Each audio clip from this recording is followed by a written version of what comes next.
Okay, first I gotta talk about this. When you load the game, you're welcomed by the publisher brand and studio logos like any game, right? Then it ends with the name Matthias Linda, right before the title screen is displayed. Until I did a quick search, I thought this was either the name of someone this game was dedicated to, or just a case of, yeah, this game was made by the studio, but Matthias was responsible for the concept and creative aspects. Kinda like a Hideo Kojima game kind of situation. The real reason this name is dropped all by itself like this is because Matthias Linda made this entire game by himself. Well, some things were outsourced like music, but for all intents and purposes, this game was a 7-year-long solo project. I wanted to stay aware of this as I talk about what's great and what's not so great about it, because this is just insane. Released December 2022, Chained Echoes takes place in the world of Eldria, and more specifically the continent of Valendis, where three kingdoms were in long war for dominance ever since the fall of the magic center of Nissa. The game begins with the protagonist Glenn on a mission along with his mercenary companions, who were hired by the kingdom of Gravis to destroy an object called Opus Stone in order to weaken the invading army of the nation of Taring. The mission is a success, almost. The resulting explosion from crushing the stone causes a devastation that kills tens of thousands of people, and for a long time causes Glenn to feel so guilty he doesn't leave his bedroom anymore. Glenn and Kaiden, who survived the destruction, seemingly being the only witness to the event, none of the kingdoms admit to having any kind of weapon with that much power. This uncertainty and fear for another incident leads to a peace treaty. 1 year after that treaty is signed, a big celebration takes place in Farnsport, the capital of the southern nation of Scania. It's during this celebration that Princess Celestia of Taring, who had sneaked out of her castle to better see the world and people's problems to become a better ruler, and Rob, a noble heir to the house of Riermeyer who, worried for her well-being, are on duty to protect the festivities and visitors from suspicious or dangerous people. This changes the focus of the narrative towards Celestia under the guise of Len, her starting quest revealing that not everyone was happy with the current peace treaty, and someone in the shadows planned to put an end to the festival and reignite the flames of war again. Meanwhile, a minstrel and famous novelist called Victor happens to visit Farnsport, and an infamous thief known as the Red Succubus has also come to the festivities. You get the chance to play as both of them in separate short segments until the whole cast, including the return of Glenn and Kylian, end up in the royal palace, each one for a different reason. Victor meeting Princess Amalia as well as representatives of the church and other nations, which gives the players some more world building and breadcrumbs of what each party's own interests might build up towards. Red Succubus, or as her actual name is, Sienna, has no choice but to break into the palace to steal an object for a gang of bandits in order to live. Glenn and Kylian, however, are committed to looking for clues about the stone that caused the deadly explosion a year ago. Of course, they're not the only ones arriving in the palace with plans of their own. Soon the five of them join forces to flee as the palace is attacked by monsters, all while a man named Matthias puts his plans to cause a war between Scania and Taring in motion by using the invasion to stage the murder of his own nation's chancellor. And so the story begins with a war drama, which is not atypical of JRPGs. But it's elevated by how the dialogue is written and just how incredibly well paced it is. The slower parts never last long enough that this pace is dragged down, but it doesn't feel rushed either. It's extremely rare to find JRPGs or, hell, RPGs in general with this kind of perfect narrative pacing. There is a lot more going on than just warring nations, but I don't want to spoil anything. This is one of the best stories I've seen in the genre, and I don't want to discourage you from letting yourself experience it all as unspoiled as possible. Trust me, the little I've given away is really no big spoiler at all compared to what happens later. And clocking around 32 hours just to beat the game, it's a lengthy enough narrative that doesn't get overwhelming or overstays its welcome at any point. Before I move on to talk about the gameplay, let me address something. This is technically a German game, but by design it's 100% a JRPG. And I know some of you immediately jump to certain conclusions when you hear that term. Oh, so he says the story is amazing. In a JRPG, let me guess, you fight a god or a godlike being in the end and the main character is an orphan. Ha ha ha, JRPGs, am I right? That's almost literally the kind of stuff I hear from English-speaking communities ever since trashing JRPGs became the cool thing to do. I could make an entire video about why that reductive description of plot in JRPGs is completely disingenuous and a serious case of double standards. Yes, there are a few facts about plot events that you can see coming depending on what you know of JRPGs, but the reason people like me appreciate some games more than others has nothing to do with whether or not we fight a god in the end, or whether or not the main character is an orphan or starts sleeping in bed. There are only so many different final antagonists you can have in stories with high stakes, and only so many different types of protagonists. It's how those same key plot points are interwoven with the journey in between that sets those stories apart and make the characters and villains memorable, and especially how believable the chains of events are in the context of their settings. You can write a compelling reason to why the protagonist fights a god in the end, or you can shoehorn a godly intervention in the last minute. There is always a difference. The writing in Chained Echoes isn't perfect, but it's so many steps beyond the typical JRPG, with the level of care that was put into making the story engaging and easy to take seriously without coming across as pretentious. Valentis is very rich in lore, and all without hiding 90% of it behind a bunch of text and some excessive menu, because the creators couldn't bother to showcase that lore visually and couldn't explain the made-up terms in a way that was natural. Part of me hopes there will be a sequel so I can see more of this world beyond Valentis, just because for how much this game's narrative takes inspiration from sources like Chrono Trigger, Final Fantasy Tactics, Xenogears, and others, the world of Eldrea is still very much its own thing and there is nothing quite like it.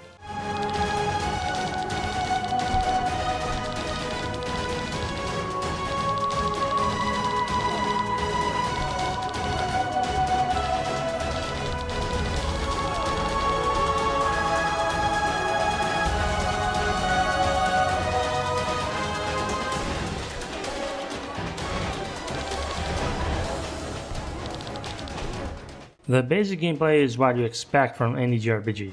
Move the character around, talk to NPCs, manage your equipment, buy and use items if you need it, and of course, a lot of battling.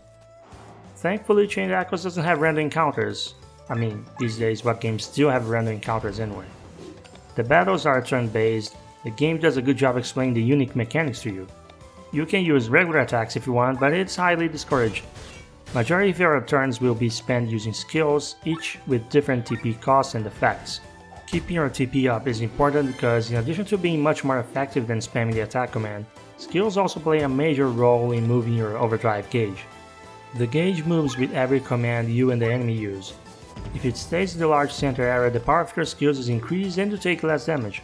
If it moves to the darkest corner, the opposite happens, you take a lot more damage and do a lot less.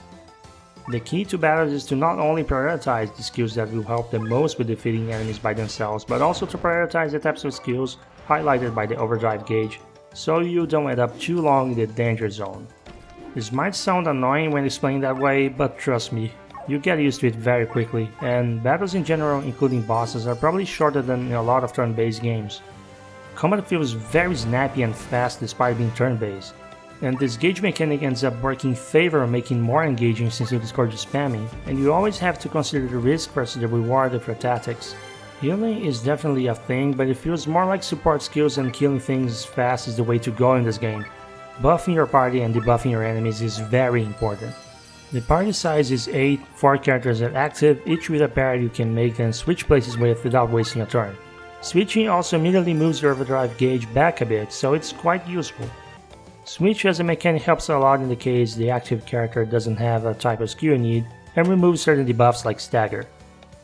You can avoid most of the enemies if you want, since the game often gives you enough room or alternatives to move to where you need to go without triggering the encounters. Personally, I triggered more battles than I had to, just because I found the combat enjoyable, and it felt rewarding too, even though there is no leveling in this game. Well, there sort of is, let me explain. Fighting enemies gives you loot, money, and SP. SP is used to level your active and passive skills. You can customize what skills to equip, but each character has their own pool of skills to select from. To learn new skills, be them passive or active, or even just fix stat increases, you have to spend grimoires. You get 1 grimoire for each boss you defeat in the game, and some extra from the reward board. I'll get to the board in a moment.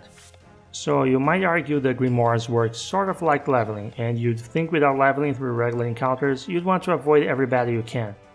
I'm sure there are a few people who feel that way here, but I wasn't one of them. I find the battle system fun, and it's fast enough that I didn't feel tedious fighting the same monsters more than a few times. Besides, the loot you get is fairly important for upgrading gear. Upgrading gear can make a significant difference since it gives you increases in multiple stats at the same time, including your HP, and since there is no leveling, you want every boost you can get. Well, when I say loot, I mean whatever the monsters drop, because this game makes a distinction between materials and loot. Loot is how the game labels items that exist only to be sold to NPCs for money. And by the way, when you sell enough of certain items, you unlock special deals that come with all sorts of combinations of items and equipment, some which are exclusive to deals. Those deals are global, so you don't have to worry about which NPC to sell or buy from. Now, the reward board is a bunch of little squares with small challenges you can clear for instant rewards, kinda like a weirdly shaped bingo card. But instead of bingo, you do chains. When you chain a certain amount of rewards, you get even better rewards like more grimoire to learn skills or sacred water which you need to unlock classes. That's right, this game has a class system. It's nowhere near as deep as, say, Final Fantasy V's job system, but it's still nice. Class emblems are equipped like any piece of gear in their own dedicated slot and will boost stats relevant to that class. But the important thing is, classes always teach the same 2 active and passive skills regardless of character.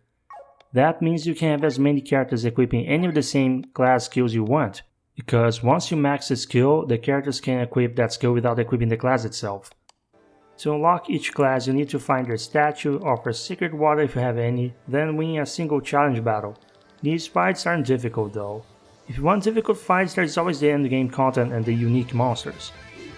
2 for each field area, unique monsters exist as challenges for the reward board and as source to unique material and loot. Trying to beat them as soon as you reach a new area can be very difficult. This was probably inspired in notorious monsters from Final Fantasy XI and unique monsters from the Xenoblade series. Some of them are just there, but a few require you to meet some conditions. There were 2 of them that I thought had some ridiculously obscure conditions to be met. I had to look them up online.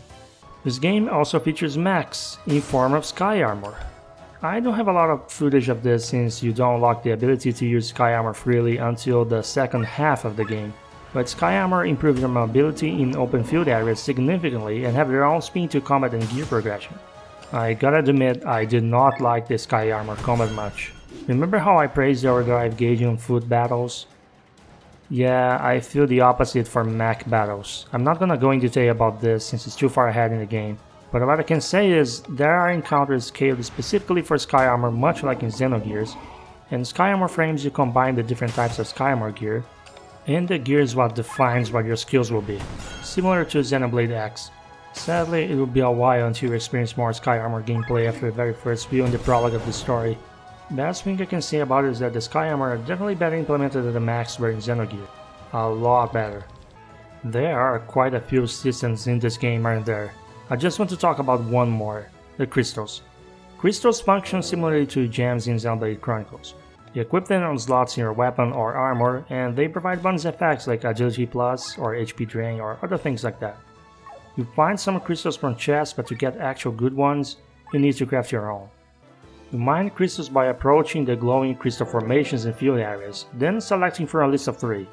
You always have 2 lists per crystal, and if you don't want any, you can get some spare cash. Each crystal can be mined once per 30 minutes. It sounds like a long time, but by the end of the game that cooldown won't even matter with the amount of crystal deposits you have available. To craft, you need to take a crystal as a base and combine it with another crystal that gives the same type of bonus. The combination will be the sum of their ranks. You will never find ranks higher than 3 in deposits, so you need at least 4 crystals to craft a rank 10 crystal, which is the highest needed for the best bonus effect.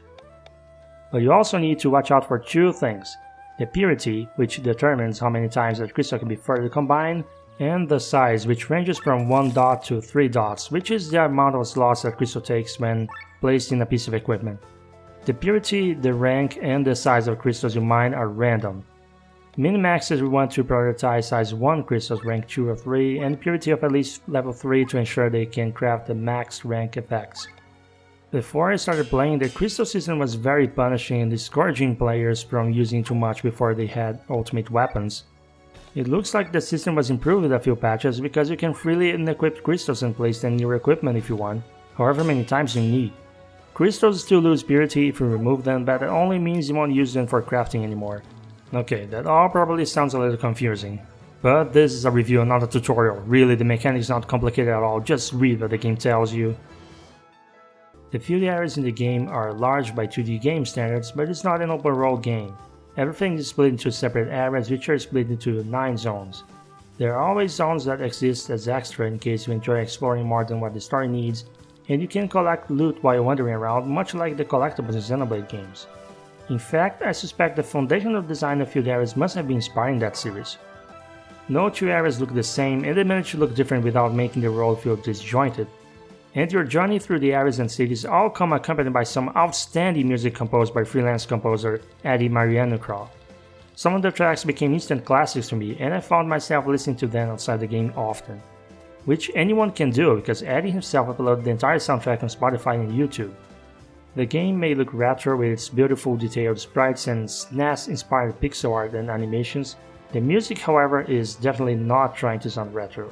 And this is not a bad thing. The composer said he took inspiration in the classic console RPGs of the past for this.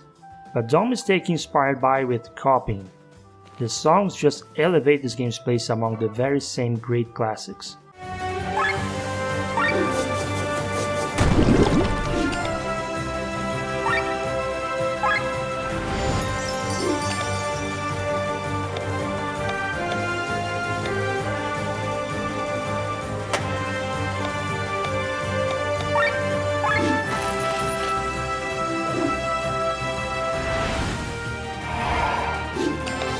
I don't believe in perfect games. I could list problems in every single one of the games in my personal top 10 if I had to.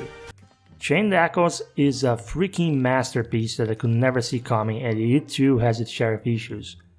It's just, I love the brighter aspects of it as a product so much I can't see them as anything but nitpicking. For example, I wish the sprites had more animations or poses during dialogue, because while they do have some, they are rarely used. And sometimes the dialogue doesn't have the appropriate punctuations to emphasize the right emotions a character should be expressing. But other than those things, I can't think of any bad things that I need to list. I can't believe this was made by just one guy and a composer. Granted, it took him 7 years, but so what? Games take time, especially a game this polished and meaty that manages to quickly raise to the quality standards of the greatest JRPGs of all time. Do I recommend this game? Fuck yeah I do! This game took a spot in my personal top 10 of all time. The last time I felt this strongly about a game was the first time I played Xenoblade on the Wii, 12 years ago. And speaking of Xenoblade, you know, there are two things I try to weigh when choosing what JRPGs to recommend to people that want to get into the subgenre. How good the game is and how good of an entry point it is. Final Fantasy XII? Great game, bad entry point. Xenoblade? Great game, bad entry point. Chrono Trigger? Great game, good entry point. Chained Echoes, like many indie titles inspiring the 90s era classics, could very well limit itself to appeal specifically to that demographic who grew playing those games. But what Matthias Linde cooked here actually works incredibly well as an entry point to anyone looking for the first JRPG. And what a great fucking first impression it will be.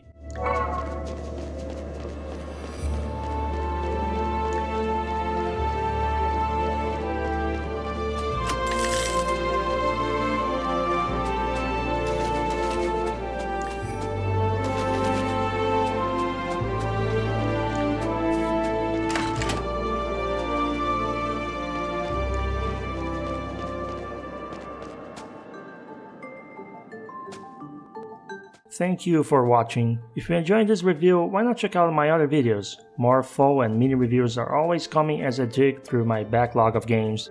Have a great day.